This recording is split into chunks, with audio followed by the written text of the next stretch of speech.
Sumpah ini apalagi, gebrakan apalagi Gio, apalagi, ya ampun. Itu masalah iklan di rumahnya Ruben aja belum beres, ini ada lagi.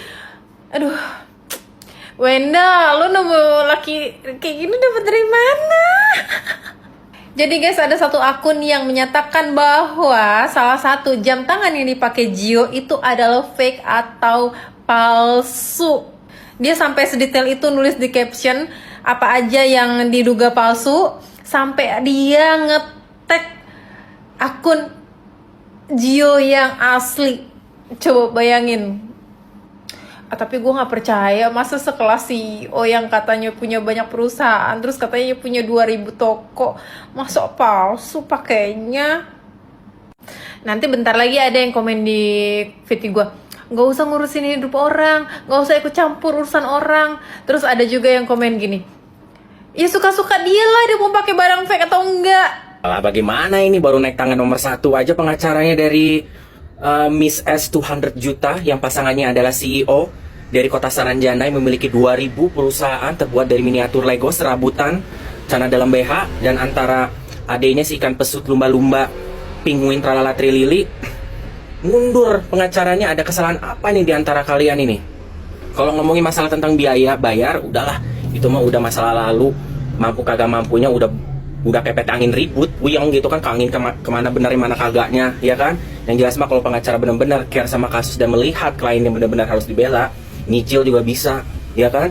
Gua rasanya ada kesalahan dari kliennya. Kalau udah sampai mundur, berarti ada perkara fatal nih. Hubungan antara si Miss 200 juta dengan pengacaranya, berarti ada kesalahan yang tidak bisa korporatif nih. Ya kan? Alasan pengacara yang paling umum bisa mundur itu lebih banyaknya karena terdapat di kliennya. Ya, terjadi pembohongan yang terlalu berangsur dari kliennya, tidak berbicara jujur, jadi pusing kan, karena sudah dihadapkan dengan apa yang diklarifikasiin dari pihak dari kliennya, ternyata punya buktinya terus kan, ditangkis, akhirnya ribet, ya kan? Ini mau ngebela apa, kagak ada celah-celah salahnya, ya kan? Atau enggak mereka ini tidak bisa memberikan bukti juga, bingung, karena mau, atau enggak kadang jadi kayak ngarang-ngarang cerita nih, akhirnya bingung mau dibelanya bagi sisi bagaimana, akhirnya rambutnya jadi ke atas semua kan, jadi kayak sapu lidi mungkin kayaknya si pengacaranya. Ditambah lagi nanti belum lagi kasusnya dari si Opet Angin ribut ini, ngelawannya nanti gimana, masalahnya kan nanti harus ngelawanin Hotman Paris Van Java, ya kan? Ribet lah, udah mendingan gak usah pakai pengacara-pengacara, udah pasti kesalahan, bukti konkretnya angka, ya, tus dibetus-betus juta, itu aja. Kekeluargaan aja udah paling bener ya, antara ibu dan ya mantan suami mantan istri, udahlah gitu ngobrol kenapa gimana, how maunya bagaimana, ya kan? Jujur ya guys, gue kenal sosok Bunda Sarwenda itu waktu jadi istrinya Ruben Onsu. Ya, sosok yang kalem, lembut gitu kan. Terus apa adanya, sederhana gitu kan, lemah lembut ya kan.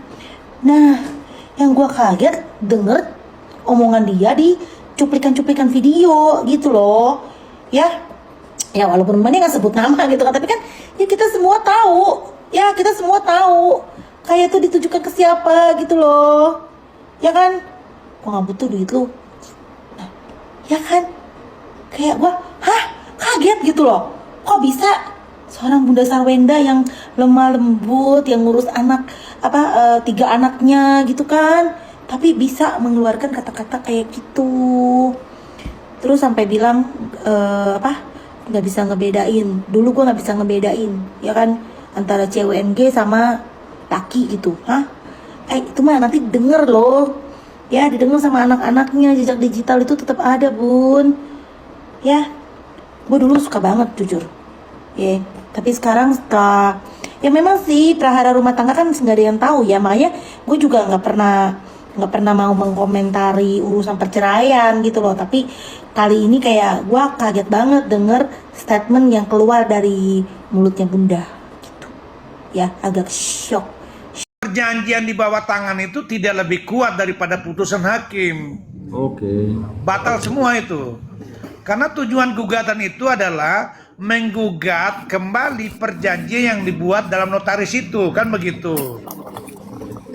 Dengan alasan argumentasi hukumnya salah satu tidak prestasi menjalankan perjanjian itu, begitu Bang. baik. Oke. Oke, Bang Nyoman Oke. udah ini ya, thank you Bang, udah mampir ya, terima kasih ya. Oke, baik. Terima kasih banyak. Iya. Oh, tunggu. hadiahnya, Bang Nyoman. Jangan turun dulu. Bang Nyoman, kasih saya satu. Bang Nyoman lagi urus kasus apa gitu? Yang Renhan. Ayo, Bang, silakan Bang. Silakan. Ya, saya ada tangan beberapa kasus yang sangat sangat ekstrim ya. Bukan satu kasus, 3 kasus sekaligus. Sangat ekstrim sekarang ini. Saya mohon doanya dari teman-teman. Salah satunya kasus Bang Rehan Mujadi yang sekarang ditangguhkan sementara dalam pengobatan dokter, pengawasan dokter berkaitan jantung ring 7. Lalu tanggal 24 akan lanjutkan sidang pokok perkaranya. Begitu. Kita yang kawal di Renat itu yang kedua, jadi sidang tanggal 24 itu adalah sidang yang masuk dalam pemeriksaan saksi-saksinya, begitu. Oh iya, sudah masuk pokok perkara ya. Jadi kalian guys, kalian yang ada di sini, kalian tahu Bang Nyoman ini kan? Dari tadi kita udah banyak bercerita. Jadi Bang Nyoman ini mengawal kasus, maksudnya dia jadi PH dari si Reinhard, gitu kan? Kronologi Ira, sedikit kronologi. Kronologinya adalah Bapak ini ya, kita tengarai terjadi kriminalisasi yang kuat kepada Bapak Renhat Mulyadi ini. Bapak ini sudah kerja 34 tahun 7 bulan. Ya, 6 bulan lagi mau pensiun. Tiba-tiba hanya karena persoalan entahlah apa yang ada di perusahaan itu tanpa surat peringatan 1, 2, dan 3 tiba-tiba terjadi pemberhentian sementara. Kemudian 1 bulan kemudian dilaporkan ke polisi, 1 bulan kemudian diberhentikan secara tetap. Berarti dia nggak bisa mendapat hak pesangon. Nah, Bapak ini kerja sebagai direksi pemasaran dari sebuah perusahaan yang sudah listing atau tercantum namanya di Bursa Efek Indonesia.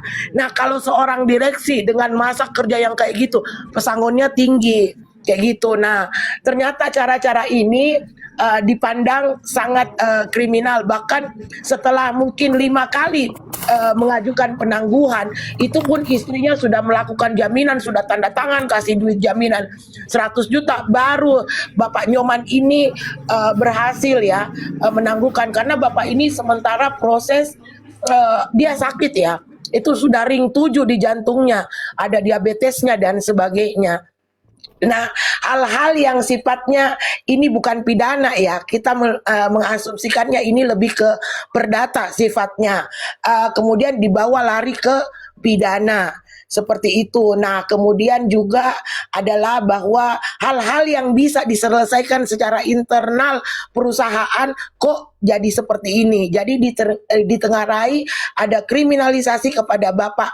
Nanti dicari aja ya, Reinhard di belakangnya itu RT Muljadi tulisannya ya. Seperti itu aja Kokoiro.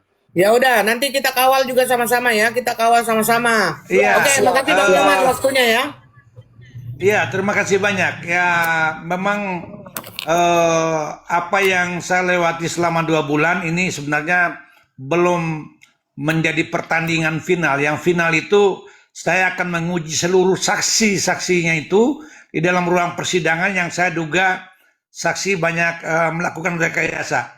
Yang tidak menutup kemungkinan jika saksi itu diarahkan atau saksi memberikan keterangan-keterangan bohong, kita bisa akan melakukan laporan balik. Ini sih bukan ancaman, karena saya melihat dalam perkara ini sangat dipaksakan, pandangan saya. Kalau saya gunakan kata Panji, pandangan saya, menurut keyakinan saya, perkara ini sangat dipaksakan. Bahkan waktu ditangguhkan itu pun ada intervensi tingkat tinggi. Dan persoalan siapa yang intervensi itu kami sudah melakukan pelaporan secara institusi di beberapa instansi. Begitu. Terima kasih banyak atas supportnya ya. Salam Oke, hormat Bang buat Iman, Koko Hero. silakan lanjutkan lagi Iya. aktivitasnya ya. Yo, terus berkarya ya, terus berkarya. Terima kasih Iya, banyak. siap Bang Nyoman. Assalamualaikum, selamat malam ya. Waalaikumsalam, selamat malam Pak Nyoman. Bang Nyoman butuh asisten nggak? Biar magang Udah, aku dia magang udah. lumayan. Udah Ayo, punya silakan, dia, Ira. udah punya dia kantor lawyer dan rekannya.